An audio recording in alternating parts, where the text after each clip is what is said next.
सोलापुरामध्ये भाजप आमदार गोपीचंद पडळकरांच्या कार्यकर्त्याचं अपहरण करून हत्येचा प्रयत्न केल्याचा प्रकार घडलाय। शरणू हांडे असं अपहरण झालेल्या कार्यकर्त्याचं नाव आहे, तर अमित सुरवसे असं अपहरण करणाऱ्याचं नाव आहे। यात अमित सुरवसेनं याआधी पडळकरांच्या गाडीवर सुद्धा हल्ला केला होता। सुरवसे हा शरद पवारांच्या राष्ट्रवादीचा समर्थक असल्याची माहिती आहे। पोलिसांच्या सतर्कतेनं अपहरण झालेल्या शरणू हांडेचा जीव वाचलाय। दरम्यान पोलिसांनी संशयित सुरवसेसह त्याच्या साथीदारांनाही अटक केली आहे।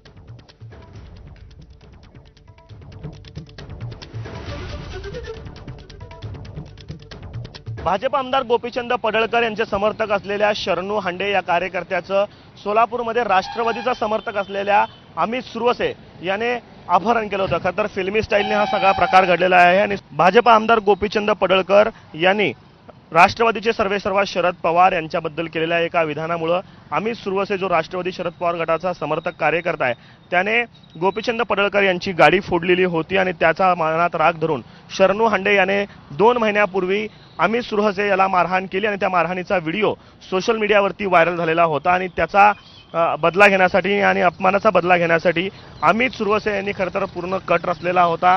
काल त्याने पुण्यातून झूम कार जी आहे ती भाड्याने घेतली आणि ते आपल्या साथीदारांसह तो सोलापुरात आला आणि सोलापूरमध्ये आल्यानंतर शरणू याचं त्याने अपहरण केलं आणि कर्नाटकच्या दिशेने तो शरणू याला हातपाय बांधून तो निघालेला होता।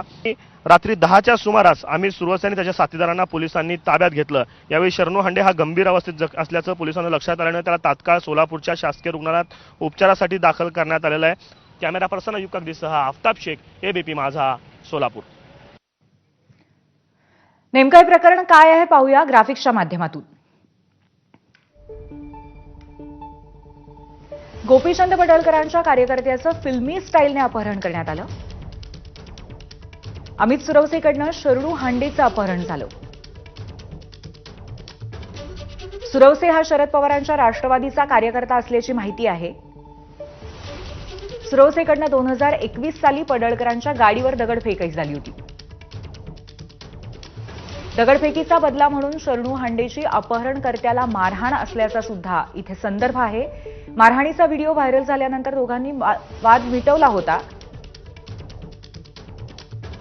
अपमानाचा बदला घेण्यासाठी सुरवसेकडनं हांडेचं अपहरण झाल्याचं म्हटलं जातंय। पुण्यातून भाड्याने कार घेत सोलापुरात चाकूच्या धाकावरती अपहरण झालं। अपहरण करून हत्येच्या उद्देशानं कर्नाटकाच्या दिशेने निघाले होते असंही कळतंय।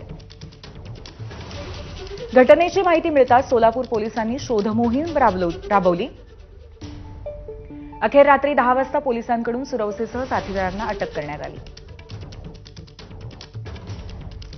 सर्व 6 जणांवरती हत्येच्या उद्देशानं अपहरण केल्याप्रकरणी गुन्हा दाखल करण्यात आलाय।